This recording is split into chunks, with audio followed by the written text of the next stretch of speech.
Join हुआ था as a double 2012 में। मेरा ही एक मित्र ज्वाइन हुआ था as a PO scale 1 Indian Bank में शायद। तो उस समय लगभग हमारी सैलरी का जो अंतर था, फिर भी मैं ज्यादा था लेकिन अंतर ज्यादा नहीं था। मैं 3,500 ज्यादा था, उनके 3,500 टोटल। टोटल पे में 3,500 कम था। लेकिन आज मैं देखता हूँ वो, हाँ निश्चित तौर पर वो स्केल 4 या पहुंच गए होंगे या स्केल 3 में है शायद। और मैं अभी एओ ही हूँ। प्रमोशन पॉलिसी वहां पे, क्योंकि यहाँ पे रिटर्न नहीं, वहाँ रिटर्न है। लेकिन उनकी और मेरी सैलरी में बहुत अंतर आ गया है। अब जस्ट की तुलना कर ली जाए डबल ए से, तो तकरीबन 50,000 का अंतर है। 40,000, 50,000, मतलब 40,000 तो मान ही लीजिए कम से कम अंतर है। मतलब तो कहने लगे सर क्या होता है, जिम्मेदारी ज्यादा आमदनी कम। आपकी जिम्मेदारी कम आमदनी ज्यादा, तो ये ज्यादा बेहतर है।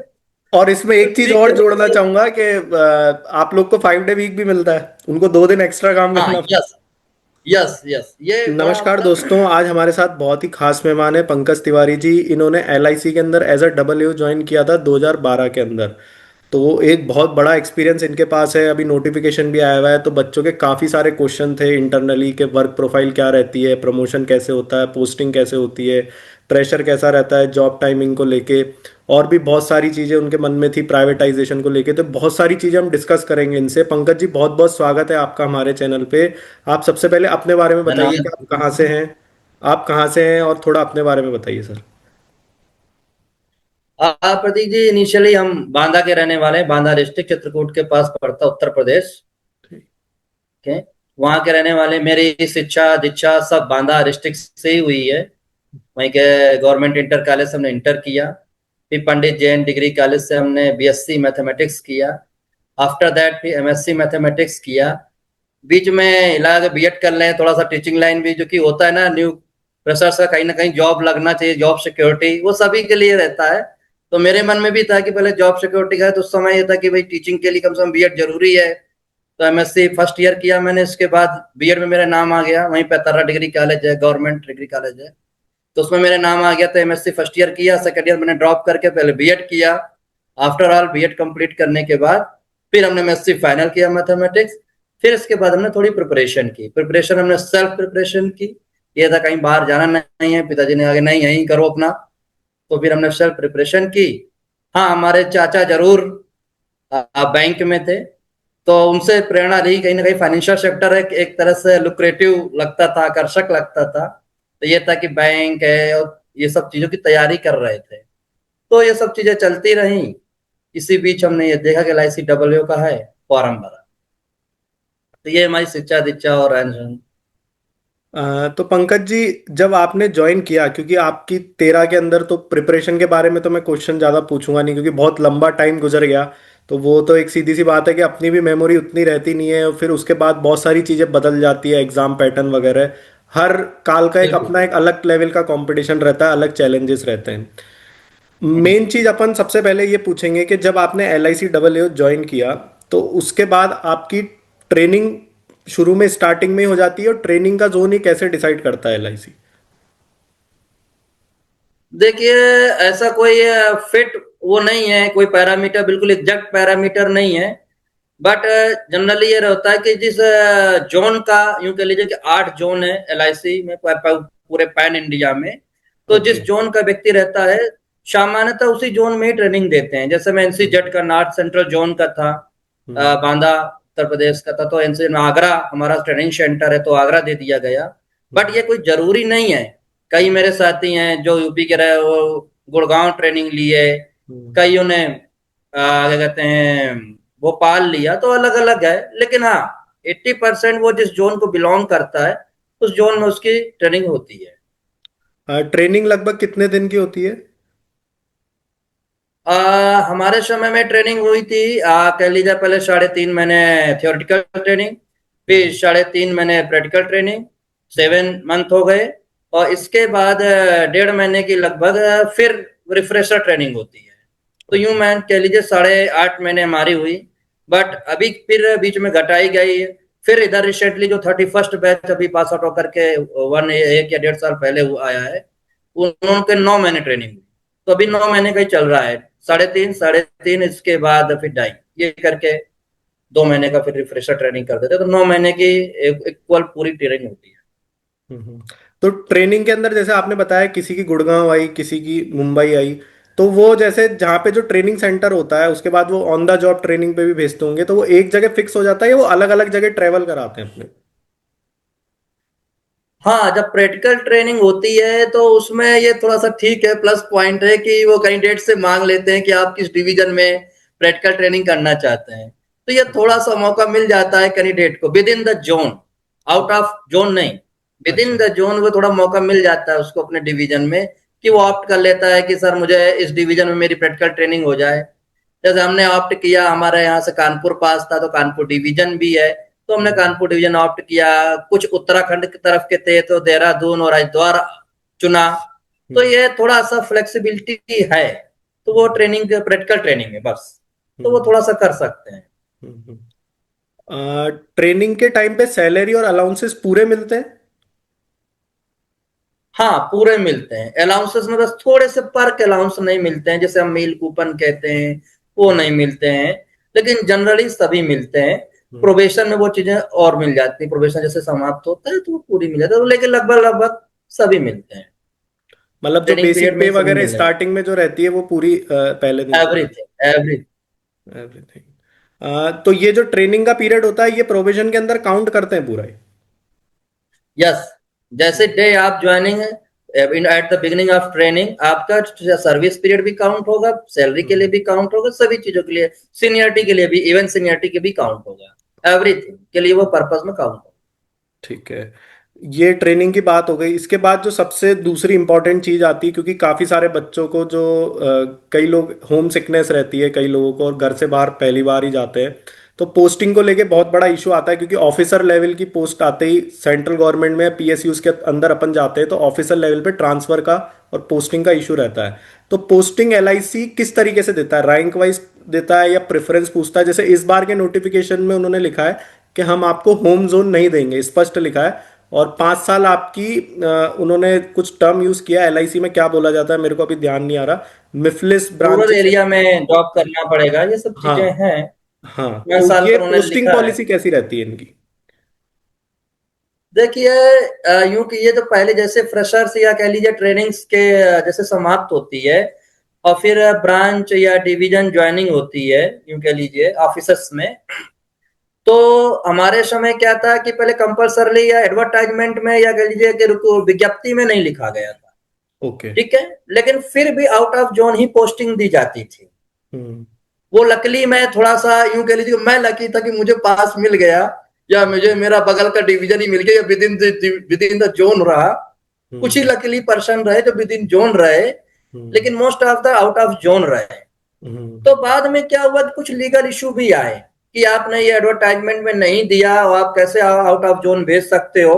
ठीक है, वो बात कॉर्पोरेशन लिखता है कि wherever be required we can the post anywhere, हम्म। लेकिन कुछ लीगल इशू हुए का कैंडिडेट चले गए थोड़ा सा, तो इसीलिए पहले से ही अब एलआईसी ने विज्ञप्ति में लिख दिया कि आपको 5 साल बाहर सर्व करना ही करना पड़ेगा। हम्म। हमारे समय भी 3 साल था, लेकिन वो कहीं रिटर्न नहीं था, बट 3 साल कर ही देते थे। बहुत लोग नांदेड़ गए, बहुत लोग ये जमताड़ा सुना वहां गए, कच्छ गुज गए, कच्छ के रण गए, हम्म। ये नक्सल वाले क्षेत्र में गए।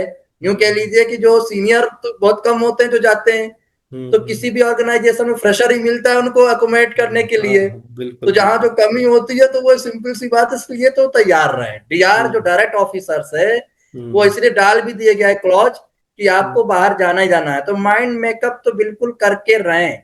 अभी जो हम्म। मैंने आपको एक प्रेफरेंस, अभी मेरी आपसे जो टॉक कॉलिंग हो रही थी, टॉकिंग हो रही थी, तो प्रेरणा का नाम दिया, वो पंजाब की जालंधर से आई है। यूं मान के ओके। लिए पाकिस्तान का बॉर्डर केवल 60 किलोमीटर रह जाता है, और वो अतर्रा जैसा कोई सुना भी नहीं नाम किसी ने, हम्म। गूगल से खोजा कि अतर्रा है कहाँ। हम्म। लगभग वो 1400 किलोमीटर या 1450 किलोमीटर दूर बैठी है अकेली लड़की। ओ। तो मतलब ये भी नहीं कह सकते कि फीमेल है इतनी दूर कैसे, वो कर हम्म। दिया एलआईसी ने।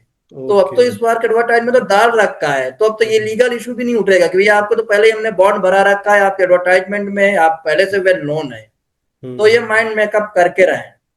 और हम्म। मैं आफ्टर द जस्ट ज्वाइनिंग की बात ना करूं, पूरे सर्विस पीरियड की पोस्टिंग की बात करूं, हम्म। तो जो डीआर होता है, डायरेक्ट रिक्रूटिंग ऑफिसर्स होता है एलआईसी में, तो उसको हम्म। तो ट्रेनिंग सेशन में ही कह दिया जाता है कि भाई आप भविष्य के सीईओ हो, भविष्य के एमडी हो, ईडी हो, जेडएम इंचार्ज हो, तो हम्म। आपका तो वास्ट एक्सपीरियंस हमें चाहिए पैन इंडिया का। तभी ओके। आप पूरे एलआईसी को समझ पाएंगे। सभी हम्म। कस्टम्स है या सोशल एक्टिविटीज है, इकोनॉमिक एक्टिविटीज है, अलग अलग एरियाज की समझ पाएंगे। तो पहले से माइंड मेकअप करके चलें कि आपको पूरा भारत घूमना है। तो ये हम्म। हमें पहले से भी बता दिया था, हम भी घूम रहे हैं, तो निश्चित तौर पर डीआर घूमता है।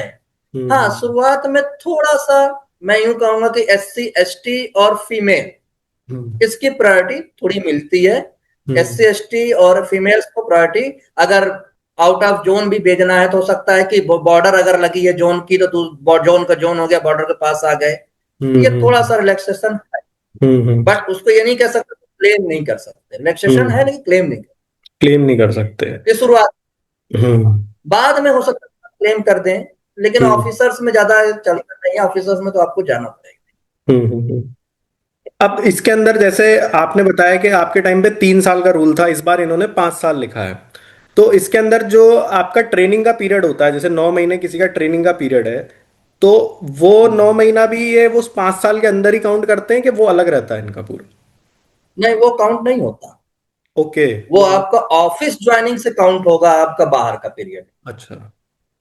ट्रेनिंग पीरियड चूंकि आप ऑलरेडी मेट्रोपॉलिटन सिटीज में या ए क्लास सिटी में हैं, हम्म। तो हम्म। वो आपकी सभी चीजों का काउंट होगा। But hmm. पोस्टिंग के पर्पज से वो काउंट नहीं होगा। पोस्टिंग में हम्म। आपने जब डे 1 डे में जिस आप ऑफिस में ज्वाइन कर रहे हैं, वो आपका काउंट होगा उधर से। हम्म। इसके अंदर पोस्टिंग को कुछ पूछते हैं प्रेफरेंस वगैरह के मार्क्स के हिसाब से या मेरिट के हिसाब से, या फिर एलआईसी अपने हिसाब से रैंडमली वैकेंसी देख के हाँ, देता है? वो पूछते हैं, वो जो फॉलो अप है, जो प्रोसीजर है, वो प्रोसीजर पूरा होता है। अच्छा। लेकिन वो ऐसा नहीं कि अगर प्रोसीजर पूरा किया है, आपसे प्रेफरेंस 3 प्रेफरेंस भराते भी हैं, आपसे हम्म। 3 प्रेफरेंस भराई, तो आपने यूं कह दिया कि नहीं, आपने तो वो मांगा है, आपने भरवाया है फॉर्म में, तो मुझे हम्म। यही मिलना चाहिए। ये नहीं है, वो हम्म। प्रेफरेंस भराते हैं। यदि लगता है किन्हीं कारणों वश कोई बहुत ज्यादा मेडिकल ग्राउंड है या बहुत ज्यादा जुनून है, तो हो सकता है कि वो दे दे। अन्यथा तो उसको 99% ना ही समझिए, कारपोरेशन अपने हिसाब से ही पोस्ट करेगा। Okay okay okay okay okay. ये आपने स्टार्टिंग में पोस्टिंग की बात बताई। अब जैसे बैंकिंग का, जैसे हम लोग को जितना पता है कि ऐसा होता है कि जहाँ पे ब्रांच में पोस्टिंग हुई, अब पोस्टिंग होने के बाद भी बैंकिंग के अंदर कई बार क्या होता है, स्टाफ शॉर्टेज के कारण जैसे नज़दीक की किसी ब्रांच के अंदर आपको 6 महीने के लिए, 2 महीने के लिए, कई बार 2 दिन के लिए डेप्यूटेशन पे भेज दिया जाता है। और कई बार जो न्यू कमर्स होते हैं, दूर से 2-2 हजार 1000 किलोमीटर दूर पोस्टिंग आती है, तो उनको काफ़ी परेशानी होती है। ये ब्रांच में एक एनवायरनमेंट बन जाता है और उसके बाद जाना होता है। तो एलआईसी के अंदर आपको कितना इस चीज का एक्सपीरियंस है? क्या ये डेप्यूटेशन बार बार भेजा जाता है, या एक जगह एक ब्रांच फिक्स हो गई अब उसको वहीं रहना है 5 साल, ऐसा होता है? इसमें तो प्रदीप जी ये कहेंगे कि इसमें एलआईसी काफी अच्छी है, ओके। प्लस है, क्योंकि मेरे कई सारे फ्रेंड्स बैंक में हैं, सीनियर्स हम्म। भी हैं बैंक्स में, हम्म। स्केल 4 4 में है बैंक्स में। तो हम्म। मैं हमारी बातचीत होती रहती है। वहां जो डेपुटेशन है या ट्रांसफर है, बहुत फ्रिक्वेंटली होता है। हाँ, फ्रीक्वेंटली कई होता मेरे है। मित्र हैं, पहले एसबीआई में रहे, अब आरबीआई में चले गए, तो वहां हम्म। बहुत फ्रिक्वेंटली है। पता हम्म। चला कि वो 6 महीने, 5 महीने, या पता 1 ईयर भी नहीं पूरा हो रहा। हम्म। बट एलआईसी में ये प्लस पॉइंट है, ये पॉजिटिव थिंग है, अगर हम्म। वंस यू हैव पोस्टेड, तो हम्म। मिनिमम आप 3 इयर्स एटलीस्ट, या आप जिस कैडर में हो प्रमोशन नहीं हो रहा, तो आप ज्यादा साल भी वहां गुजार सकते हैं। बार बार फ्रिक्वेंटली आपको नहीं डिस्टर्ब करेंगे। भले ही रिक्वायरमेंट है तो वो एक मामूली 2 या 4 दिन या एक हफ्ता है या 15 दिन की नियर बाई ब्रांच में भेज सकते हैं, या उसके अंडर में एक सैटेलाइट ऑफिस होता है। हमारी एक ब्रांच अगर बड़ी ब्रांच हुई, मेन ब्रांच कहे जाएगी, तो उसके सैटेलाइट ऑफिस होता है। तो वो सैटेलाइट ऑफिस में 1 दिन 2 दिन या एक हफ्ते के लिए कोई छुट्टी में चला गया कि वहां स्टाफ कम होता, तो आपको भेज देंगे। बट आपको फ्रिक्वेंटली डेपुटेशन पे 2 2 महीने या 4 महीने या ट्रांसफर में नहीं बेचती एलआईसी, आपको एक जगह ही रखती है। ओके। तो ये प्लस पॉइंट है। इसके अंदर एक चीज और पूछनी कि मान लो कई लोग ऐसे होते हैं, जैसे अब कोई 5 साल के लिए अदर होम जोन के अंदर गया, मतलब सॉरी नॉन होम जोन में गया, होम जोन में उसको नहीं मिला। कई लोग ऐसे होते हैं उसकी शादी हो जाती है 5 साल में, छोटे बच्चे हो जाते हैं, तो उस सिटी से यूज टू हो जाता है। तो कई बार आदमी क्या होता है, प्रमोशन नहीं लेता है और वो ये सोचता है कि मैं यहीं कंटिन्यू कर लेता हूँ। कईयों की फैमिली सेटअप हो जाती है, कई लोग घर नहीं जाना चाहते वापस। तो ऐसे केस के अंदर अगर कोई एलआईसी के अंदर डबल एओ से एओ में प्रमोशन नहीं लेता है, तो उनके लिए क्या ट्रांसफर को लेके लीनियंसी बरतती है एलआईसी, या फिर जोन के अंदर कहीं दूसरी ब्रांच चेंज कर देती है या जोन चेंज कर देती है? वो कैसा रहता है जो प्रमोशन नहीं लेते हैं? प्रतीक जी, अभी ये यूं कहूं कि इधर 1 साल या 2 साल से नियम बदले हैं। हम्म। इसके पहले तो ऐसा था कि जैसे कि सीनियरिटी बेस्ड प्रमोशन होते हैं ऑफिसर्स में, जनरली हर डिपार्टमेंट में ऑफिसर्स में सीनियरिटी बेस ही हो जाता है। हम्म। तो क्या होता है, जैसे ऊपर की सीनियरिटी खाली हुई तो आपका जैसे आया कि भाई ये बैच टच हो रहा है या इस ईयर का बैच टच हो रहा है, तो हम्म। प्रमोट हो गए। प्रमोशन हम्म। होने के बाद फिर आपको डिवीजन या जोन अलॉट किया जाता था। अगर कंफर्टेबल ऑफिसर तो जाता था, नहीं तो वो डिनाइड कर देता था, प्रमोशन फार्गो कर देता था। हम्म। ठीक है। बट क्या होता था एट द टाइम, कई सारे ऑफिसर फार्गो कर देते थे, तो जहां कारपोरेशन को रिक्वायरमेंट चाहिए वो फुलफिल नहीं हो पाती थी। तो रिसेंटली कारपोरेशन ने फिर एक नियम लागू किया कि जिनको प्रमोशन चाहिए तो वो पहले एक कंसेंट दे अपनी, या एक ऑनलाइन उसमें अप्लाई करे कि हाँ हम्म। प्रमोशन के लिए वो अप्लाई कर रहा है। हम्म। फिर अगर उसका बैच टच होता है दैट ईयर और उसने अप्लाई कर रखा है, तो फिर उसको जाना ही पड़ेगा, नहीं तो उसका मास्टर वहां ट्रांसफर कर दिया जाएगा। अब जैसे आपने कहा किसी की फैमिली है, सेटअप हो गए, वो नहीं जाना चाहते डब्ल्यू से एओ, एओ से असिस्टेंट डिविजनल मैनेजर या सीनियर डिविजनल मैनेजर, जो भी है, ये हमारा हायरार्की है, नहीं जाना चाहते, तो वो प्रमोशन के लिए अप्लाई ही ना करें। हम्म। जब प्रमोशन के लिए अप्लाई नहीं करेंगे, तो भले ही उनका बैच उस साल टच हो रहा है, बट वो कंसीडर नहीं किए जाएंगे, तो वो सेम कैडर में रिटेन कर सकते हैं। बट उसका भी एक क्राइटेरिया है, promotion transfer promotion policy class 1 officers की, जनरली कि 8 साल तक आप मैक्सिमम एक साल में रह सकते हैं। इसके बाद आपको स्विच करना पड़ेगा, ये कारपोरेशन स्विच कर देगी। बट उसमें भी ऐसा नहीं कि कारपोरेशन स्विच करेगी तो बहुत ज्यादा दूर पटकेगी या बहुत ज्यादा दूर पोस्टिंग देगी। आस ही पास कहीं नियर बाई पोस्टिंग देगी, क्योंकि आपने नहीं मांगी है। हम्म। तो वो आपके लिए फिर भी प्रेफरेबल या कंफर्टेबल रहेगी अकॉर्डिंग टू, अगर आपकी बेसिक नीड्स डिफरेंट है, प्रेफरेंस डिफरेंस है। तो ये एलआईसी में थोड़ा प्लस पॉइंट है। कई हमारे साथी जो बहुत ऐसी समस्या है, मेडिकल समस्या है या कुछ और समस्या है, तो वो अप्लाई नहीं करते, तो रिटेन है, कोई दिक्कत नहीं। मतलब मैं समझ गया, जैसे सिटी के अंदर ही आसपास 60 किलोमीटर 100 किलोमीटर में कोई दूसरी ब्रांच होती है, तो वो फिर वहां यस। पे भेज देते हैं थोड़े हाँ। दिन के। हम्म। हम्म। और इसके ये अंदर वो भी है जैसे 8 साल हम्म। के बाद। हम्म। जी हम्म। सर बोलिए।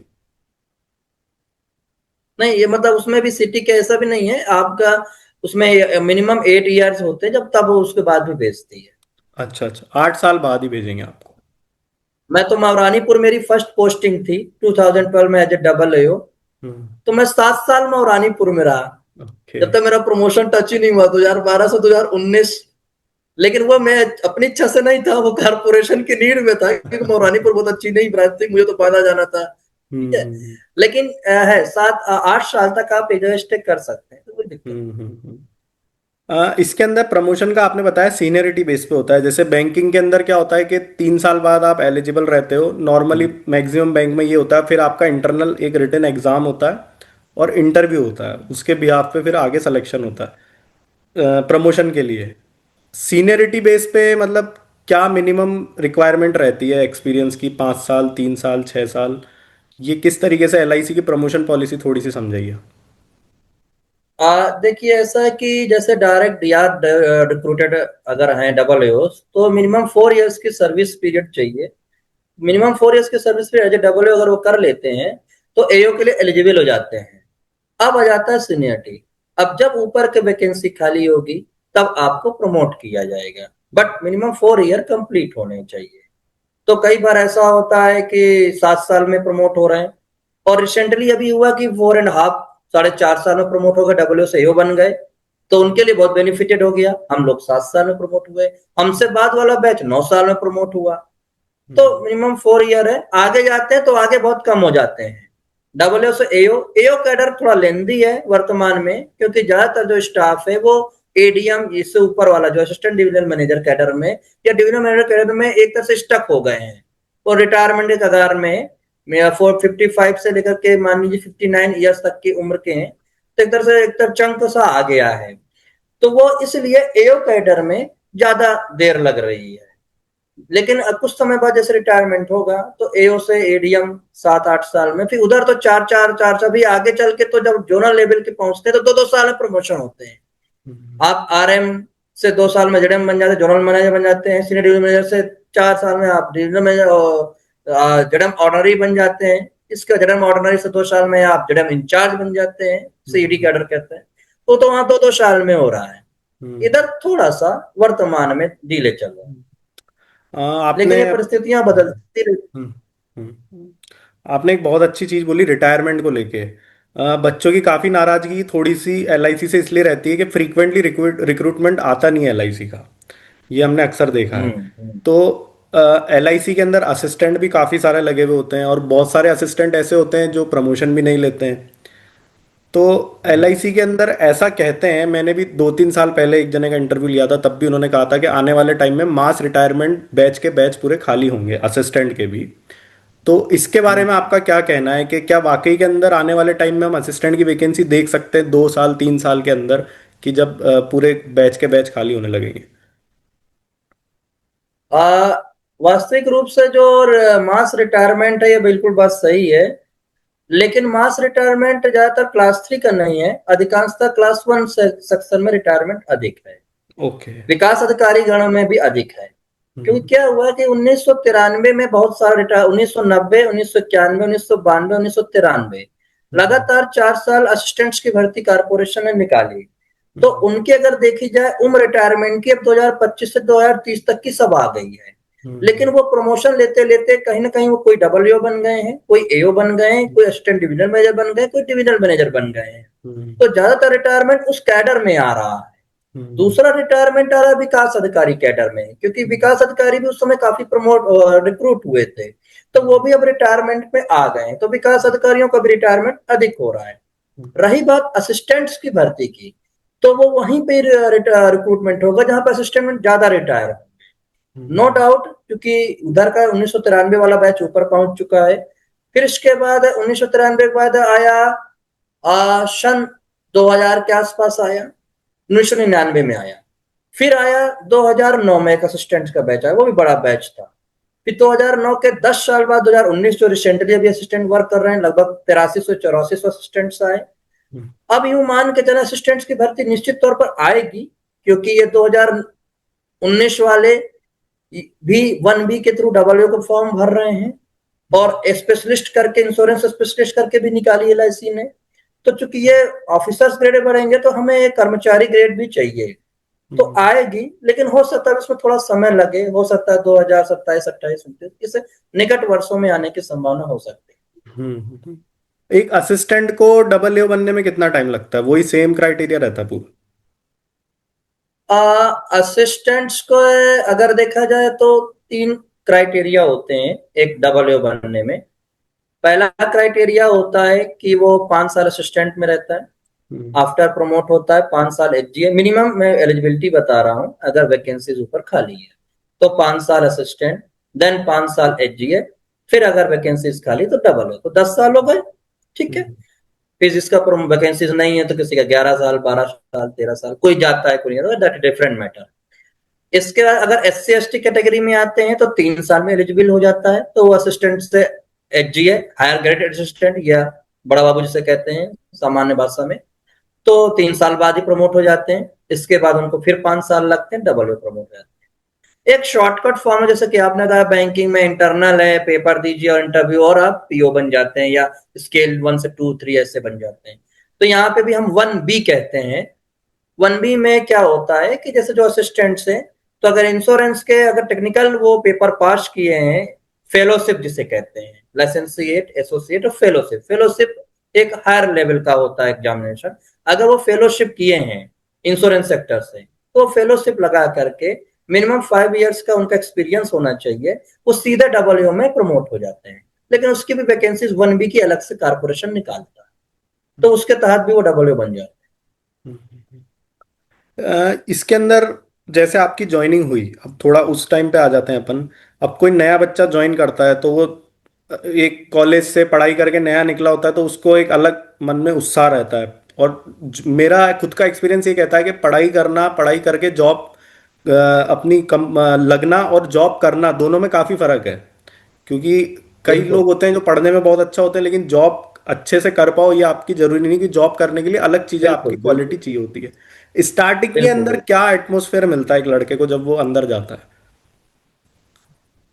देखिए एलआईसी का एटमॉस्फेयर, अगर एम्बियंस की बात करें जिसमें ह्यूमन एचआर, ह्यूमन रिसोर्सेज भी है और बिल्डिंग्स भी, दोनों चीजें हैं, दोनों ही बहुत हमें तो कहें कि सुखमय रहता है, सुखद रहता है, अच्छा रहता है। हम्म। ठीक है।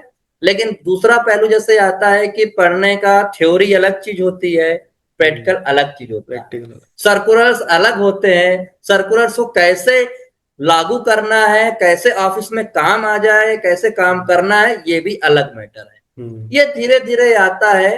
बस थोड़ा सा एक ब्रॉड माइंड रह करके पॉजिटिव अगर थिंकिंग से अपन काम करें और थोड़ा सा विवेकाधिकार का भी प्रयोग करें, थोड़ा सा विवेक का भी प्रयोग करें। जस्ट सर्कुलर बेस्ड चलेंगे तो काम नहीं चलेगा किसी भी ऑफिस में। हम्म। आपको वायलेशन नहीं करना है, बट कैसे काम निकल जाए इसका भी अगर आपको थिंकिंग रखनी है, क्योंकि after all you are the officer, you have to do the work. तो उसको कैसे कंप्लीट करना है, कैसे निपटाना है, ये आपको आना चाहिए। अगर ये आता है, वो धीरे धीरे आ जाता है, तो काम बहुत अच्छे से निकल जाता है। क्योंकि एलआईसी फाइनेंशियल इंस्टीट्यूट है। हम्म। फाइनेंशियल इंस्टीट्यूट का मतलब इंश्योरेंस आएगा तभी कारपोरेशन चलेगी। हम्म। इंश्योरेंस आने के बहुत सारे सर्कुलर्स हैं कंप्लीट होने के कि ऐसा ऐसा होना चाहिए, ये सब चीजें होनी चाहिए कस्टमर्स की। ठीक है, हमें देखना है कहीं कुछ कमी तो उसको कैसे पूरी करना है, ये भी देखना है। तो ये सब चीजें थोड़ा सा सीनियर्स बहुत हेल्प करते हैं, मेरे साथ तो बहुत हेल्प की है और बहुत सभी के साथ करते हैं।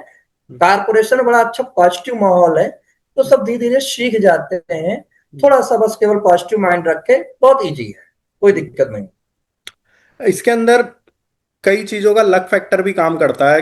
कई किसी किसी को इनिशियल पोस्टिंग काफी चैलेंजिंग मिल जाती होगी, जहाँ पे कस्टमर बेस बड़ा होता होगा, ब्रांच बड़ी होती होगी। जैसे बैंकिंग में हमारा ऐसा ही कहते हैं, कई बार किसी को इतना अच्छी जगह पोस्टिंग मिल जाती है कि दिन भर व्यक्ति जो है इतना ज़्यादा कस्टमर डीलिंग नहीं होती, नई नई ब्रांच खुली होती है। कई बार ब्रांच थोड़ा ऐसी जगह होती है जहाँ पे बहुत ज़्यादा वर्क प्रेशर नहीं रहता है। तो ये एलआईसी के अंदर भी ये सब चीज़ें होती है। बिल्कुल, ये तो एलआईसी के अंदर होती है, क्योंकि हम्म। पोस्टिंग आपको नहीं पता कि आपको कहाँ मिलनी है। हम्म। ठीक है। कई बार भाषा क्षेत्र का भी अंतर आएगा, जैसे का आउट ऑफ जोन मिलेगा तो बिल्कुल उसको आएगा। वो अपने सीनियर से मिलकर के, कलीग से मिलकर के फेस आउट धीरे धीरे हो जाता है।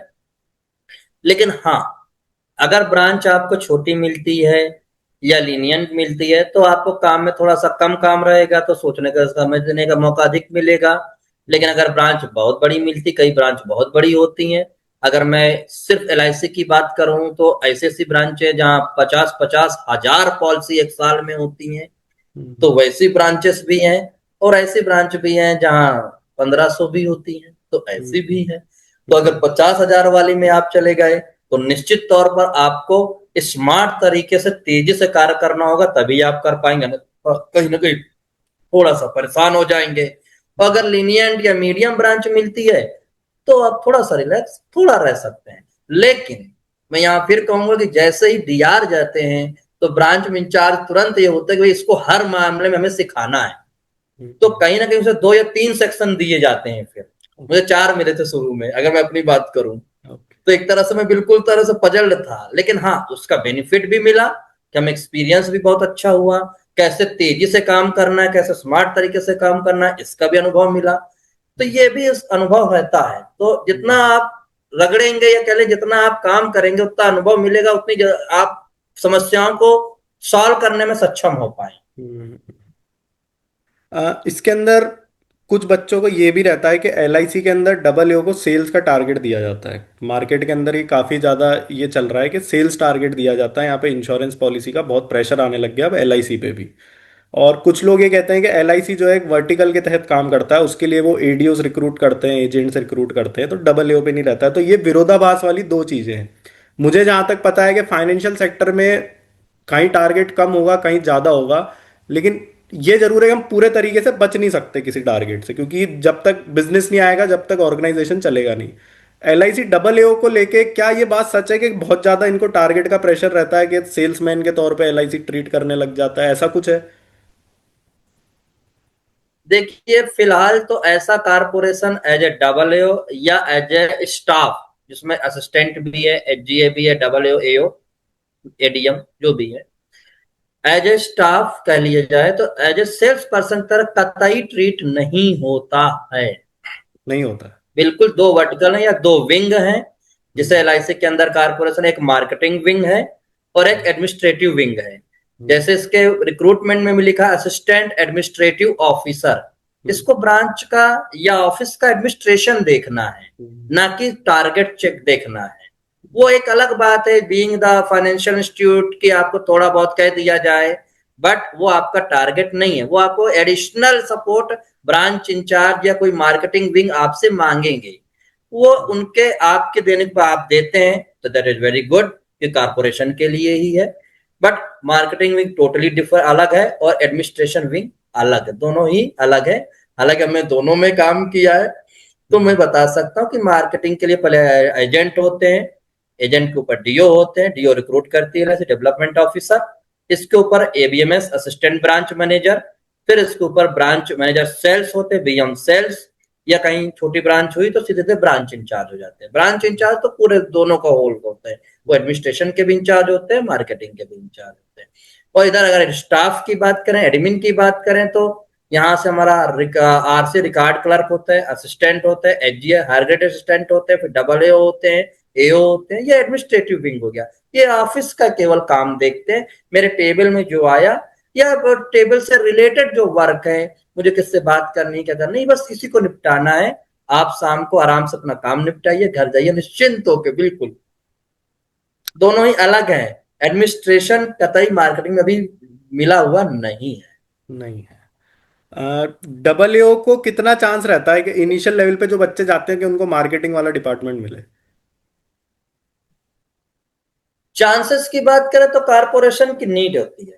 अभी क्या है कि पिछले, मैं 1 डेढ़ साल पहले का बात चला जाऊं, तो एलआईसी चूंकि असिस्टेंट ब्रांच मैनेजर यूं कह लीजिए मार्केटिंग विंग में थोड़ा शॉर्टेज हो गया, हम्म, तो अभी तक क्या करते थे, डब्ल्यू से फॉर्म अप्लाई कराए जाते थे, डिमांड की जाती थी कि कोई अगर मार्केटिंग में आना चाहता है, असिस्टेंट ब्रांच मैनेजर बनना चाहता है, तो डब्ल्यू असिस्टेंट ब्रांच मैनेजर का अप्लाई करते थे, उसका इंटरव्यू होता था, उसको एबीएम बना दिया जाता।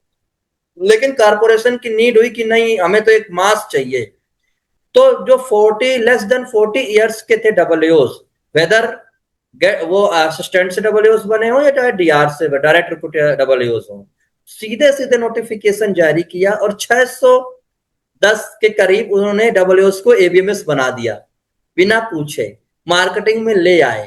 तो ये हम्म, कारपोरेशन की नीड थी इसलिए लेके आया, लेकिन ये पहली बार हुआ था कारपोरेशन में ऐसा, तब से अभी भी 1.5 साल हो गए नहीं हुआ, क्योंकि कारपोरेशन नीड फुलफिल हो गई और जो बीच बीच में अप्लाई करते रहते हैं वो आते रहते हैं। तो हम्म, इतना कोई डरने की बात भी नहीं है। लेकिन हाँ, चूंकि आप कारपोरेशन में, मार्केटिंग पहला फेज है और मार्केटिंग से ही सब कुछ है, क्योंकि फाइनेंशियल इंस्टीट्यूशन है, अर्निंग इंस्टीट्यूशन, अगर अर्निंग नहीं आएगी तो फिर कैसे कॉर्पोरेशन चलेगा। तो हम्म, माइंड मेकअप तो करके चलना है, खासकर डीआरस को तो आना ही पड़ेगा, मार्केटिंग में लाएंगे ही लाएंगे, क्योंकि हम्म, 2019 के सर्कुलर बकायदा ये कहता है कि डबल ए और एओ कैडर का में एक टेन्योर यदि जरूरत पड़ी तो मार्केटिंग में लाएगी कारपोरेशन, हम्म। तो ला सकती। तो मार्केटिंग के अंदर मान लो किसी को मिल गया तो इसके अंदर मतलब प्रेशर मैनेजेबल रहता है, किस तरीके का रहता है? क्योंकि एकदम से बच्चे घबरा जाते हैं मार्केटिंग का नाम सुनते ही, सच्चाई ये है क्योंकि बेचना सबसे मुश्किल काम है दुनिया में। वो आप बताइए थोड़ा सा अपना बिल्कुल, एक्सपीरियंस। अगर देखें कहें तो तुरंत फ्रेशर्स को मार्केटिंग में नहीं लाते हैं, क्योंकि हम्म, थोड़ा एक्सपीरियंस भी चाहिए होता है। मिनिमम 3 इयर्स का एक्सपीरियंस होना चाहिए, ऐसा कहीं लिखा नहीं बट ऐसा माना जाता है कि मिनिमम हम्म, 3 या 4 इयर्स एक्सपीरियंस होना चाहिए, तब जाकर के उनको मार्केटिंग में लेके आते हैं। तब तक वो कारपोरेशन की चीजों को समझ चुके होते हैं, वर्किंग कल्चर को समझ चुके होते हैं। लेकिन हाँ, मार्केटिंग में कहीं ना कहीं एडमिनिस्ट्रेशन के अगर कंपेरिजन की जाए तो प्रेशर रहता है, क्योंकि मार्केटिंग टारगेट बेस्ड है। हम्म, टारगेट आपसे सुबह दिए लिए जाएंगे या मंथली टारगेट दिए जाएंगे, फोर्टनाइटली टारगेट दिए जाएंगे, वीकली दिए जाएंगे, कभी कभी पर डे वाले भी दिए जाएंगे, लेकिन रोज ऐसा नहीं कि हर बार पर डे में किसी को नहीं होगा। लेकिन हाँ, वो थोड़ा बहुत टैकल करना पड़ता है, थोड़ा स्किल डेवलप करना पड़ता है। बट रहते आप अकेले नहीं है मार्केटिंग में, पूरी आपके साथ डेवलपमेंट ऑफिसर्स की पूरी टीम होती है, उनके अंदर पूरे एजेंट्स होते हैं। तो यूं कह लूं कि मैं जब ब्रांच इंचार्ज था तो मेरे पास 700 एजेंट्स की टीम थी। यूं कह लीजिए कि ये 12-13 डेवलपमेंट ऑफिसर्स थे। तो डेवलपमेंट ऑफिसर्स काम करते हैं आपके ऊपर, हाँ, लेकिन ऑफिसर से जवाबदेही तो आपकी भी बनती है। हम्म। मतलब मैं समझ गया कि इसके अंदर काम लेने की स्किल आपकी डेवलपमेंट ऑफिसर से, वो आपके पास एक अच्छी होनी चाहिए कि एजेंट को, डेवलपमेंट ऑफिसर को आप किस तरीके से मैनेज करते हैं। यस, क्योंकि आपने फील्ड में जा रहे हैं, आप मोटिवेट कर रहे हैं। आप फील्ड में जाएंगे, जहां जरूरत पड़ेगी, रिक्वायरमेंट होगी तो वहां फील्ड में भी आप जाएंगे, आप बाहर भी कस्टमर से भी मिलेंगे, आप छोटी छोटी संगोष्ठियां भी करेंगे, आप मोटिवेट भी करेंगे। तो आपके पास बहुत सारे पैरामीटर्स हैं। डिविजनल ऑफिस भी आपको सपोर्ट करेगा। ये नहीं कि आपको छोड़ दिया गया, जैसे कि प्राइवेट प्लेयर्स में क्या होता है कि आप ही के ऊपर लाद दिया, करो, नहीं तो बहुत ज्यादा चीजें ह्यूमिलिएट की जाएंगी। ऐसा यहाँ पे नहीं है। आपको पूरी एक टीम दी जाएगी, सपोर्टिव टीम रहेगी, काम कराना है बस ये। तो पंकज जी एक चीज बताइए कि जैसे मार्केटिंग का आपने बताया, मान लो पोस्टिंग जॉब लगने के 3-4 साल बाद किसी की भी वहां पे आती है, तो उसके क्या कुछ एक्स्ट्रा बेनिफिट्स भी मिलते हैं मार्केटिंग के अंदर, टारगेट पूरे करने के और ये सब, और क्या एक्स्ट्रा फैसिलिटीज मिलती हैं वहाँ? हाँ, देखिए, कहीं ना कहीं अगर आपका वर्क प्रेशर है, कहीं ना कहीं एक्स्ट्रा एफर्ट आप कर रहे हैं, तो कारपोरेशन इसको ध्यान में रखती है। और हम्म। आपको एक तरह से कह लीजिए कैश प्राइस के रूप में, जैसे कोई टारगेट्स आपको दिए जाते हैं, तो अगर टारगेट्स पूरे होते हैं तो कैश प्राइस के रूप में आपको मिलते रहते हैं, वो साल भर आपको मिलते रहते हैं। इसके अलावा अब चूंकि कार भी रहती है एलआईसी की, तो उसमें पेट्रोल पेट्रोल वो सब भी आपको अलग से मिलते हैं, तो बेनिफिट्स रहते हैं। कूपन भी मिलते हैं आपको, जब आप मीटिंग्स में जाते हैं तो साल में 1-2 बार कूपन भी मिलते हैं। तो हम्म। बेनिफिट्स रहते हैं, घूमने को मिलता है आपको पूरा ऑल ओवर इंडिया, कई बार फॉरेन भी घूमने को मिलता है। हमारे साथ के लोग फ्रांस गए घूमने। तो ओके। ये मार्केटिंग के बेनिफिट्स हैं। हाँ, कुछ लोग थाईलैंड गए, तो टारगेट्स दिए जाते हैं, तो बहुत सारे प्राइजेस कैश भी हो सकते हैं, प्राइजेस के रूप में आपको टूर भी हो सकता है, प्राइजेस के रूप में आपको बहुत सारे सामान भी घरेलू हो सकते हैं। तो प्राइजेस बहुत सारे रहते हैं। तो ये सब चीजें रहती हैं, और एक तरह से ऑनर भी रहता है, आप मेन लाइमलाइट में रहते हैं, हम्म। आप फ्रंट में खेलते हैं। जब मार्केटिंग में जाते हैं तो हायरार्की में से आप सीधे जुड़े होते हैं, तो आप लाइमलाइट में रहते हैं। तो हम्म। इसका एक ऑनर भी रहता है, प्राइस भी रहते हैं, पैसा भी है। तो थोड़ा कहीं ना कहीं पहचान भी है आपको, और थोड़ा बेनिफिट भी है। तो ये है। इसके अंदर जब इनिशियल फेज पे एलआईसी के अंदर डबल ओ लगता है, तो मैक्सिमम इसमें यही लिखा है कि रूरल ब्रांचेस इनिशियल फेज में 5 साल दी जाएगी इस बार के नोटिफिकेशन में। तो नॉर्मली जॉब टाइमिंग्स वहां पे क्या रहते हैं डबल ओ के? क्योंकि डबल ओ क्या बैंकिंग में लेट सिटिंग बहुत होती है, तो वो ऑडियंस है? ज्यादा बैंक वाली रहती है, तो वो जब भी इंश्योरेंस का कोई नोटिफिकेशन आता है तो जॉब टाइमिंग का क्वेश्चन बहुत आता है हमारे पास, तो हम अक्सर पूछते हैं जब भी बात करते हैं किसी से, तो जॉब हाँ, टाइमिंग का जरूर बताओ। कई बार ऐसा है, मेरे सामने भी कई बैंक वाले आए जब मैं था डबल ए तो, और कई लड़का पेरेंट्स ने बैंक छोड़ करके डबल ए बने, इवन स्केल 2 छोड़ करके डबल ए बने। मैं जानता भी हूँ उनको, तो बने कि उसका रीजन यही है कि एक तो क्या है कि उस हिसाब से वर्क प्रेशर नहीं है। हम्म। पब्लिक डीलिंग या कस्टमर डीलिंग तो है, पर सीधी उतनी कस्टमर डीलिंग नहीं है। आपके बीच हम्म। में चैनल है, जिसे अपन अभी एजेंट से अभिकर्ता कहते हैं, इंश्योरेंस एजेंट, वो एक चैनल है।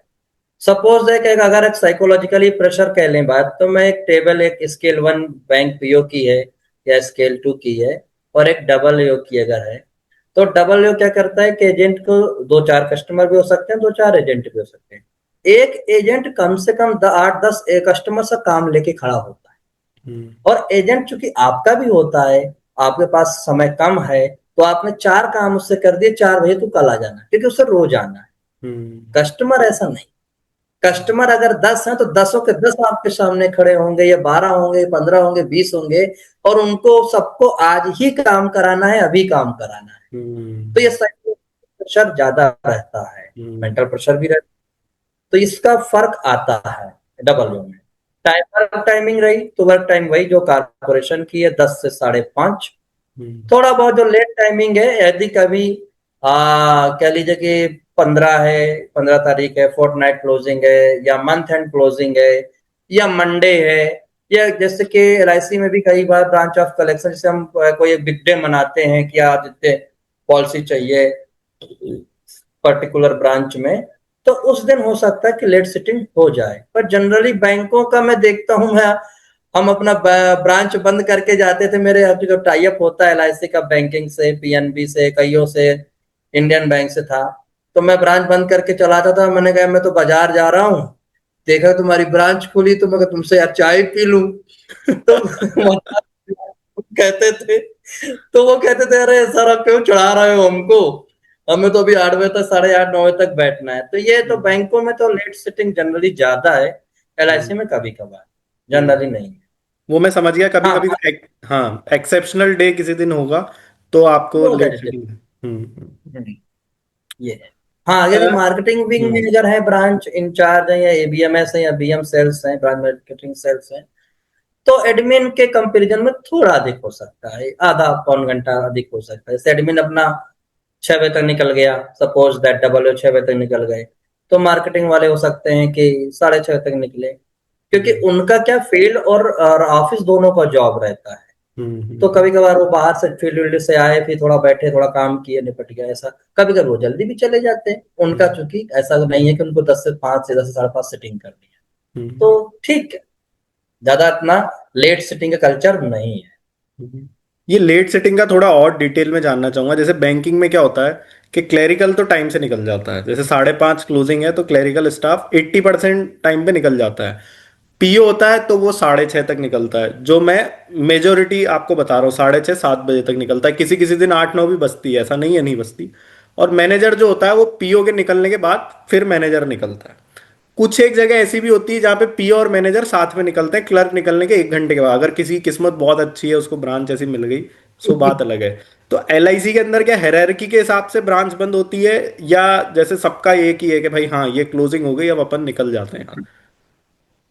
देखिए इसके पीछे हमें एक चीज समझनी होगी, किसी भी डिपार्टमेंट, चाहे वह बैंक हो, LIC हो, अदर डिपार्टमेंट, क्लर्क बेसिकली क्या होता है कि आपके दिए गए काम का असाइंड है, वो वर्क आपके बिहाफ पे कर रहा है, हम्म ठीक है। वो इतना रिस्पॉन्सिबल नहीं है, वो हम्म ब्रांच के प्रति रिस्पॉन्सिबल नहीं है, वो अपने हम्म टेबल के प्रति रिस्पॉन्सिबल है, या जो आपने जॉब दिया वो उसके प्रति बस रिस्पॉन्सिबल है, ठीक है ना। वो सीधे तौर पर बहुत रिस्पॉन्सिबल नहीं है, क्योंकि वो ऑफिसर नहीं है, वो आपके अंडर पे काम करने वाला व्यक्ति है। तो जब लगभग लगभग जहां पे भी सब बाबू होंगे, उनका वर्क कल्चर लगभग एक जैसा ही है। हम्म 80% यहाँ पे भी 10 से 5:30 में निकल जाते हैं, या 90%, मैं तो यूं कहूंगा 90% निकल जाते हैं, या 95% यहाँ पे भी निकल जाते हैं।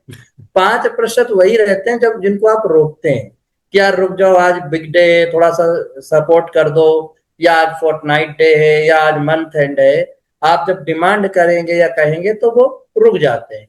तो हम्म बाकी अब जैसे अब आ गया, आपने कहा बैंक PO या स्केल 1 फीस इंचार्ज, तो अब जैसे डबल कह लेते, तो डबल के जिस सेक्शन में, जैसे कि अलग कई डबल रहते हैं, एक डबल नहीं रहते हैं, अलग अलग सेक्शंस के डिपार्टमेंट है। तो अगर उस सेक्शन में अधिक काम है तो डबल अपने बैठे काम निपटा रहा है, कर रहा है। अगर उस सेक्शन में काम नहीं तो वो डबल अपना चला जाता है, ठीक है। हम्म ब्रांच इंचार्ज से यहाँ कोई ज्यादा, यानी कि ब्रांच इंचार्ज बैठे हैं तो डबल बैठेगा ही बैठेगा, ऐसा कुछ नहीं है। यहाँ पे ब्रांच इंचार्ज डबल पहले निकल जाते हैं, कोई दिक्कत नहीं है, कभी जरूरत हुई तो ब्रांच इंचार्ज निकल जाते हैं, डबल बैठे रहते हैं।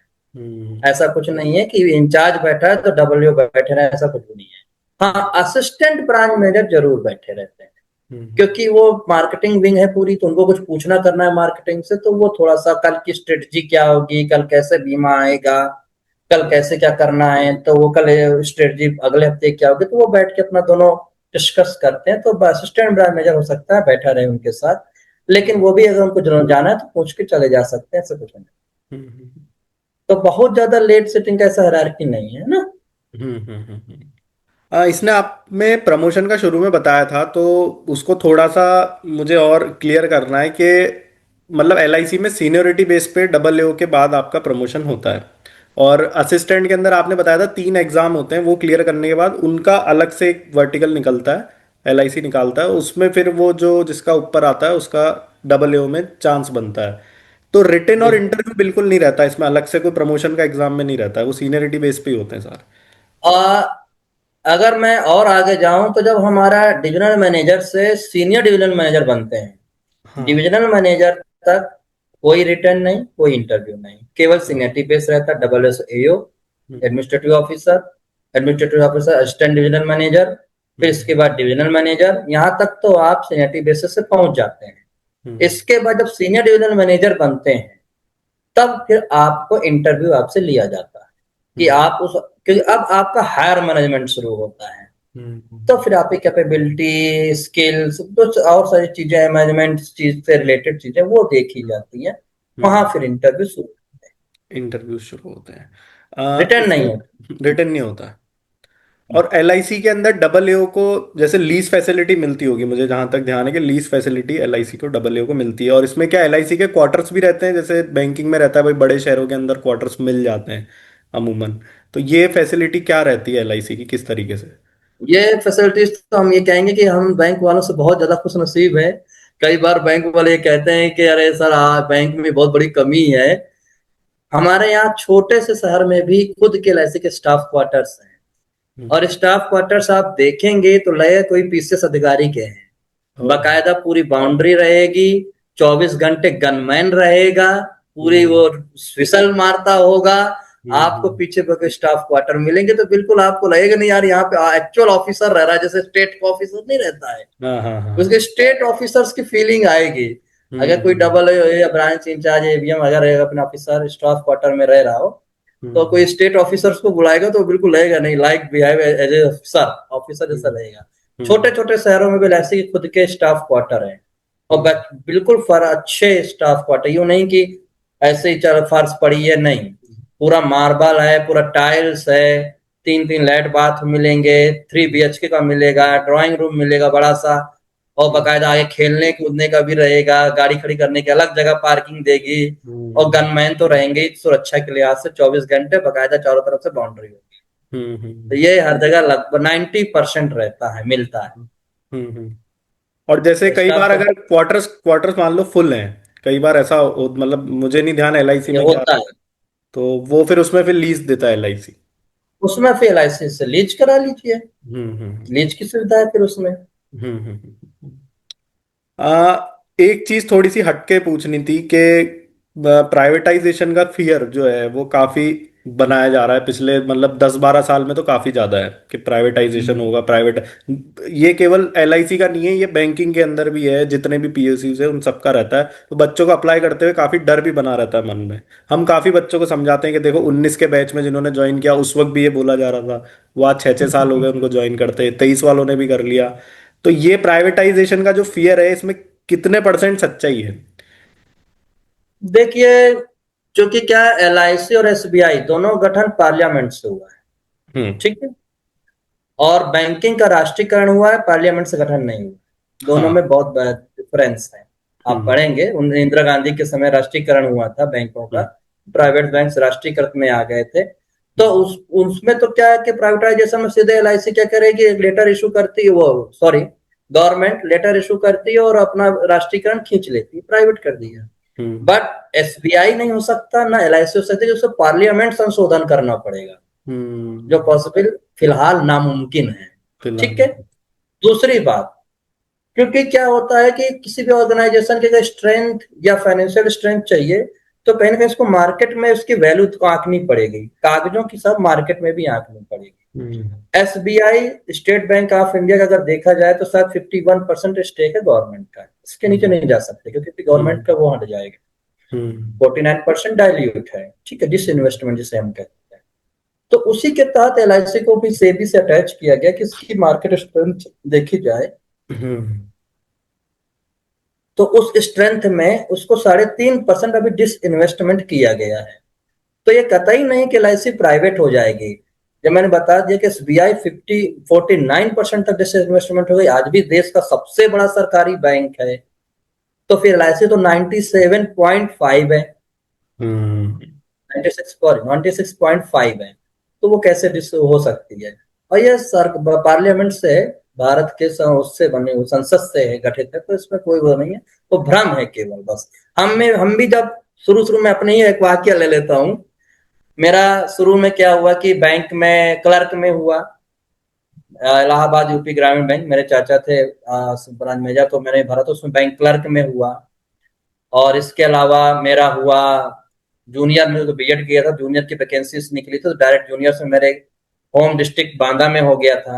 हम्म। और उसी दौरान इसमें भी हो गया तैयारी, एक प्रिपरेशन एक लेवल तक जाती है तो लगभग लगभग सभी में होने लग जाता है, हम्म। इसमें भी हो गया। तो मेरे मन में था, कई लोग पिताजी को हमारे कहे कि अरे तो प्राइवेट है, ये सरकारी नहीं है, ये आधा ये है, इसमें टारगेट है, इसमें बहुत सारी चीजें हैं। तो पिताजी ने कहा कि तू बैंक कर ले, ये वो बैंक अच्छा है, वह देख छोटा भाई भाई भी हमारा बैंक में, बैंक ठीक है, तू पता नहीं किस में घुसा जा रहा है। तो फिर कभी मैं अपनी इच्छा को मतलब अपना संतुष्टि के लिए, एक डबल थे एलआईसी में मेरे परिचित के थे, हम उनके घर गए, हमने उनसे पूछा, हमने कहा सर एलआईसी में जो डबल एलआईसी है क्या सरकारी है, कुछ अर्ध सरकारी है, या कैसा है? लोग कहते कोई अर्ध सरकारी है, कोई कहता है प्राइवेट है, कोई कहता है कुछ है क्या ये? क्यों? मैंने कहा मेरा एलआईसी डबल में आ गया, ज्वाइन करना है मुझे, तो मैं सोच रहा हूँ बैंक में करूँ किसमें करूँ। तो उन्होंने कहा आंख बंद कर लो, ये पूर्णतः सर उस समय डिसइन्वेस्टमेंट एक भी नहीं हुआ था, पूर्णतः 100% सरकारी संस्था है, आप आंख बंद कर लो। तो फिर हमने वो दो छोड़ करके इसमें किया था। और जो अभी भी है मैं बता रहा हूँ, संसद से द्वारा पारित अधिनियम के तहत हुआ है, इसको इस तरह नामुमकिन है, ये हमेशा सरकारी रहेगी। हम्म। इसके अंदर काफी बच्चे जो निम्न वर्ग से आते हैं, और कई बार लोगों को ये भी रहता है कि हमारा खुद का घर का मकान हो। तो जो जॉब आपकी रहती है बैंकिंग के अंदर, हाउसिंग लोन के पीछे काफी लोगों का रुझान रहता है क्योंकि सिंपल इंटरेस्ट पे हाउसिंग लोन मिलता है। तो लोन फैसिलिटी एलआईसी क्या देता है आपको? देखो मैं इसका सिंपल उदाहरण बता दूं, मेरा एक मित्र है, स्केल 3 है पंजाब नेशनल बैंक में, उसने एलआईसी से एचएफएल ले रखा है, हाउसिंग लोन। हमने जब उसने हमसे पूछा, हमने कहा यार क्या आप अजीब सी बात करते हो, तुम स्केल 3 के पंजाब नेशनल बैंक में हो और एलआईसी से एचएफएल में ले रहे हो? हाँ। यार यार वहां बहुत मुश्किल, बहुत पापड़ बेलने पड़ते हैं, रेट ऑफ इंटरेस्ट का थोड़ा बहुत फर्क है, तुम्हारे ज्यादा सही है, पापड़ नहीं बेलने पर जल्दी पास हो जाता है। अगर फैसिलिटी की बात कर लाइसी एम्प्लॉय के एचएफएल की, तो हाँ इसमें काफी हद तक रियायत है। वर्तमान में अगर कहा जाए तो 5% सिंपल इंटरेस्ट पर है, और तकरीबन 60 लाख तक का 5% पे मिल जाता है, फिर एक्सटेंडेड शायद 1 करोड़ 20 लाख तक मिल जाता है। हम्म। तो आराम से घर बना सकते हैं, कोई दिक्कत नहीं। और बाकी व्हीकल लोन वगैरह वो फैसिलिटीज भी सारी रहती है? हाँ व्हीकल लोन्स भी मिल जाते हैं, इंटरेस्ट फ्री मिल जाते हैं व्हीकल लोन्स, या 3% इंटरेस्ट लगते हैं, ज्यादा कॉस्ट के हम्म। लेते हैं। तो बहुत सारी फैसिलिटीज हैं इसमें पे। अगर बहुत अंदर तक जाऊं तो इसमें मोबाइल फोन का भी मिलता है, मोबाइल फोन हैंडसेट भी मिलेगा, रिचार्ज भी मिलता है, अखबार का पेपर का भी मिलता है, इंटरटेनमेंट अलाउंसेस भी मिलते हैं। इसके अलावा सोडेक्सो मील कूपन भी मिलता है, अगर डबल कलर में कहा जाए तो शायद वर्तमान में 300 रुपये पर डे है। हम्म। तो ये अलग से हट करके ये अलग मिलता है। आफ्टर दैट डबल यूज में लगभग 1,10,000 के आसपास फर्नीचर अलाउंस मिलता है ओके। पवेलियन में। इसके अलावा एक दो फैसिलिटी और, जैसे कैश मेडिकल बेनिफिट भी मिलता है। तो ये सब सारी फैसिलिटीज मिलती रहती हैं बीच बीच में, तो अलाउंसेस हैं, पर्क्स हैं। अब बीच में एक न्यूज आई थी निकल के कि जो दूसरी जनरल इंश्योरेंस कंपनीज है, जैसे एनआईसीएल हो गया, एनआईएसीएल हो गया, यूआईसी, इनमें से कुछ का मर्जर जो है, जैसे जीआईसी का शायद बहुत नाम आया था कि री इंश्योरर है, तो उसका मर्जर एलआईसी के अंदर आने वाले समय में हो सकता है। तो इसके पीछे की क्या सच्चाई है? अब वो तो फ्यूचर प्लान तो अपन गवर्नमेंट का कोई भी नहीं जानता कि क्या रहता है और भविष्य में क्या होगा, लेकिन फिर भी अभी के तौर पे आप क्या बता सकते हैं इसमें?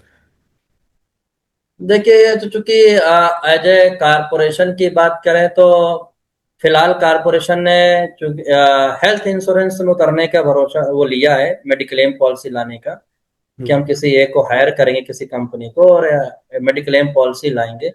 बाकी गवर्नमेंट पॉलिसीज हैं, कैसा क्या मर्जर करना है, कैसे क्या करना है। यूं जरूर कहा गया था कि चूंकि कुछ नहीं कहना चाहिए, कुछ जनरल इंश्योरेंस या ओरिएंटल इंश्योरेंस या न्यू इंडिया इंश्योरेंस, इनमें से कुछ एक घाटे में चल रही थी, और एलआईसी हमेशा सन 1956 से लेकर अभी तक प्रॉफिट प्रॉफिट प्रॉफिट गेन ही है। तो ये कहा गया कि सबको उठा करके एलआईसी मर्ज कर दो, जनरल इंश्योरेंस भी एलआईसी करे, लाइफ इंश्योरेंस भी एलआईसी करे, हेल्थ इंश्योरेंस भी एलआईसी करे, मेडिक्लेम भी एलआईसी ही करे। तो एक बीच में ऐसे थॉट आई थी गवर्नमेंट पॉलिसीज में, लेकिन अभी कोई पॉलिसी बनी नहीं है ऐसी। आगे देखें हम्म। क्या होता है। हम्म। एक चीज और बोली जाती है, आपने बीच में बताया था कि मार्केटिंग में कार मिलती है, तो ये भी काफी एक ल्यूक्रेटिव बच्चों की डिमांड रहती है कि ऐसा कहते हैं कि जब डबल एओ से एओ बन जाते हैं हम, हम्म। तो उसके अंदर एलआईसी कार फैसिलिटी देता है अपने को, तो ये बात सच है? देखिए इसमें एडमिनिस्ट्रेशन साइड में नहीं मिलती है, क्योंकि एडमिनिस्ट्रेशन हम्म में क्या होता है कि एक ऑफिस जॉब होती है। हम्म लेकिन हाँ, मार्केटिंग साइड अगर आप लेते हैं तो उसमें कार की फैसिलिटीज है, बहुत कम रियायत में, एंट्री के लीजिए, उसमें एलआईसी का भी कंट्रीब्यूशन रहता है। तो हम्म है, ये है फैसिलिटीज है, पेट्रोल का भी बहुत सारा है, 1000 mileage, 1000 kilometre mileage per month मिलता है, तो ये है, हम्म। ये है। अगर कोई लड़का 25 साल की उम्र में, 25-26 साल की उम्र में डबल ओ बनता है, हम्म। मैक्सिमम क्या चांसेस रहते हैं अगर कोई प्रमोशन लेता रहता है टाइम टू टाइम, किस लगातार तरीके मिलता की? लेता हाँ रहे। हाँ। अगर कोई लगभग 25 साल में डबल ए बन जाते हैं और लगातार कोई प्रमोशन फार्गो नहीं करते, समय से प्रमोशन होते जाते हैं, तो जनरली माना जाएगा कि न्यूनतम वो जडम इंचार्ज, या जडम इंचार्ज कहने का मतलब है जोनल इंचार्ज, हमारे 2 या 3 स्टेट का हेड हम्म मिनिमम बन जाते हैं। इसके हम्म ऊपर मान लीजिए अगर थोड़ा कम उम्र है या और जल्दी प्रमोशन हो गया, रिटायर हो गए, तो एग्जीक्यूटिव डायरेक्टर, ईडी, और इसके बाद ईडी के बाद एमडी और सीईओ, बस। हम्म तो जडम इंचार्ज और ईडी इक्विवेलेंट ही होते हैं। अगर जोन को रिप्रेजेंट कर रहे हैं पूरे, तो इंचार्जशिप मिल जाती है, और नहीं तो किसी सेक्शन को रिप्रेजेंट करते हैं तो एग्जीक्यूटिव डायरेक्टर बन के मुंबई में चले जाते हैं। हम्म। तो लगभग लगभग यहाँ तक पहुंच जाते हैं, और इससे कोई कम आपके उम्र यहाँ में पे मैं होते हैं। थोड़ा सा स्पेशलिस्ट ऑफिसर के बारे में पूछना चाहूँगा, कि जैसे जो हम्म, लीगल ऑफिसर होते हैं, हिंदी ऑफिसर्स होते हैं, बैंकिंग के अंदर हम्म, आईटी ऑफिसर होते हैं, तो इनकी जो पोस्टिंग रहती है ये एडमिन ऑफिसेज में रहते हैं मैक्सिमम। हम्म। आपके यहाँ पे क्या रहता है इन सबका? जैसे अभी सिविल और इलेक्ट्रिकल किसी की शायद वैकेंसीज आई थी स्पेशलिस्ट में, लॉ की भी आई है, तो इनका क्या रहता है, पोस्टिंग पॉलिसी इनकी क्या रहती है? हमारे यहाँ देखिए, इंजीनियरिंग सेक्शन तो पूरा अलग रहेगा। वो अच्छा। कभी भी मार्केटिंग में नहीं जा सकता, वो कभी दूसरे उसमें मिंगल भी नहीं होगा, मतलब समाहित भी नहीं किया जाएगा। हम्म वो असिस्टेंट इंजीनियर, एग्जीक्यूटिव इंजीनियर, और फिर इस तरह करते हुए चीफ इंजीनियर, आगे तक वो इंजीनियरिंग ही स्ट्रीम में रहेंगे, ठीक है। हम्म हाँ, जैसे लीगल हैं, सीए के हैं, इस तरह के निकले, वो कहीं ना कहीं आगे चाह करके फिर मैनेजमेंट वाले पार्ट में आ जाएंगे। फिर वो मार्केट, जैसे हमारे यहाँ भी सीनियर ब्रांच मैनेजर वो सीए से हैं, लेकिन वो सीनियर ब्रांच मैनेजर बन गए, मार्केटिंग में आ गए, तो वो हो सकते हैं, वो आ सकते हैं भविष्य। Okay okay okay. आखिरी में आपसे पूछना चाहूँगा कि बच्चों को क्या एडवाइस आप अपनी तरफ से देना चाहेंगे? और हाँ, एक क्वेश्चन मेरा और रहेगा पूछते पूछते अभी ध्यान आया वो, कि एलआईसी के वेज रिवीजन काफ़ी एग्रेसिव होते हैं। मैंने अक्सर देखा है कि मतलब बैंक के अंदर जो पीओ ज्वाइन होता है उसका बेसिक पे आज की तारीख में 48,000 कुछ है, मुझे एग्जैक्ट नहीं याद, और एलआईसी में 88,000 कुछ स्टार्टिंग बेसिक पे बनता है। तो इसके पीछे कारण तो मैं नहीं पूछूंगा ज़्यादा डिटेल में, क्योंकि पता है मोनोपोली सेक्टर है, एलआईसी अपने आप में एक बहुत बड़ी चीज़ है। कई दूसरे के अंदर स्टेक गवर्नमेंट खरीदवाती है उससे, एलआईसी से, तो ये एलआईसी को बेनिफिट तो देना पड़ेगा कहीं ना कहीं। लेकिन अगला जो वेज रिवीजन है आपका, वो कब ड्यू है? क्योंकि अभी के बैच वालों को बहुत मोटिवेशन आएगा इस चीज़ से। वो 2027 में। 2027 में तो ड्यू? 2025 चल रहा है, जैसे वो रिक्रूट होंगे, रिक्रूट होते होते 1 साल लग जाएगा, और हाँ ट्रेनिंग आएंगे, जैसे वो ऑफिस में आएंगे उनका रिवीजन तैयार रहेगा। लेकिन 27 में तुरंत नहीं लगेगा, वो 1 साल, 2 साल, 1.5 साल लग हाँ, जाते वो हैं, दो तो साल तक 28 लगभग में लग जाता है, हाँ हाँ हाँ। सेटल हो जाएगा। हम्म। रही बात है अंतर की, तो मैं आपको 2 मिनट में बताऊंगा। मैं ज्वाइन हुआ था एज ए डबल ए 2012 में, मेरा ही एक मित्र ज्वाइन हुआ था as a PO, scale 1, Indian Bank में शायद। हम्म तो उस समय लगभग लगभग हमारी सैलरी का जो अंतर था, फिर भी मैं ज्यादा था, लेकिन अंतर ज्यादा नहीं था, मैं 3,500 ज्यादा था, उनके हम्म 3,500 टोटल, टोटल पे में 3,500 कम था। लेकिन आज मैं देखता हूँ वो, हाँ निश्चित तौर पर वो स्केल 4 या पहुंच गए होंगे, या स्केल 3 में है शायद। और मैं अभी एओ ही हूँ, प्रमोशन पॉलिसी वहां पे, क्योंकि यहाँ पे रिटर्न नहीं, वहाँ रिटर्न है। हम्म। लेकिन उनकी और मेरी सैलरी में बहुत अंतर आ गया है। अब जस्ट की तुलना कर ली जाए डबल ए से, तो तकरीबन 50,000 का अंतर है, 40,000, 50,000, मतलब 40,000 तो मान ही लीजिए कम से कम अंतर है। हम्म। मतलब यूं कह लीजिए कि एक डबल ए स्केल 3 के बराबर पे लगभग लगभग स्केल 2 या स्केल 3 के हाँ, बीच का पे आउट पा रहा है। मतलब तो मैं बहुत आपको बता अंतर। सकता हूँ, स्केल 4 का मान के चलो आप, अगर बैंकिंग का हाँ, और एलआईसी का कंपैरिजन करना है, तो जो डबल ए स्टार्टिंग लगता है वो स्केल 4 का बेसिक पे ले लेता है सीधा सीधा। बिल्कुल बिल्कुल, क्योंकि अभी हम पीएनबी में मेरे मित्र हैं, द्विवेदी जी हैं, वो स्केल 4 में गए, फिर भी उनकी सैलरी मुझसे कम थी। मैं स्केल अगर उनकी कंपेरिजन बैंकिंग कंपेरिजन में कहूँ तो मैं स्केल 2 का हूँ मैनेजर, लेकिन मैंने देखा कि उनकी सैलरी मुझसे कम। तो वो कहने लगे सर क्या होता है, जिम्मेदारी ज्यादा आमदनी कम, आपकी जिम्मेदारी कम आमदनी ज्यादा, तो ये ज्यादा बेहतर है। और इसमें तो एक चीज ठीक और है, जोड़ना चाहूंगा कि आप लोग को 5 डे वीक भी मिलता है, उनको 2 दिन एक्स्ट्रा काम हाँ, करना। यस यस यस, ये बड़ा प्लस पॉइंट है एलआईसी में कि अब ये 5 डे वीक हो गया है, तो ये भी है कि 2 दिन आराम से एंजॉय करिए आप घर के साथ अपना, 5 वर्किंग डे में करिए, तो ये भी हम्म एक प्लस पॉइंट है। सैलरी भी ज्यादा है और हम्म। 5 डे वीक भी है, तो ये है प्लस पॉइंट है। बैंकिंग में थोड़ा सा ये भी रहता है कि जब आप बड़ी स्केल पे पहुंच जाते हो तो सैटरडे संडे नाम की भी चीज नहीं बचती है। ये काफी इंटरनल चीज बता रहा हूँ मैं आपको। सैटरडे तो एलआईसी के नहीं अंदर क्या ऐसा रहता है कि सैटरडे संडे जाना पड़ता है कई बार।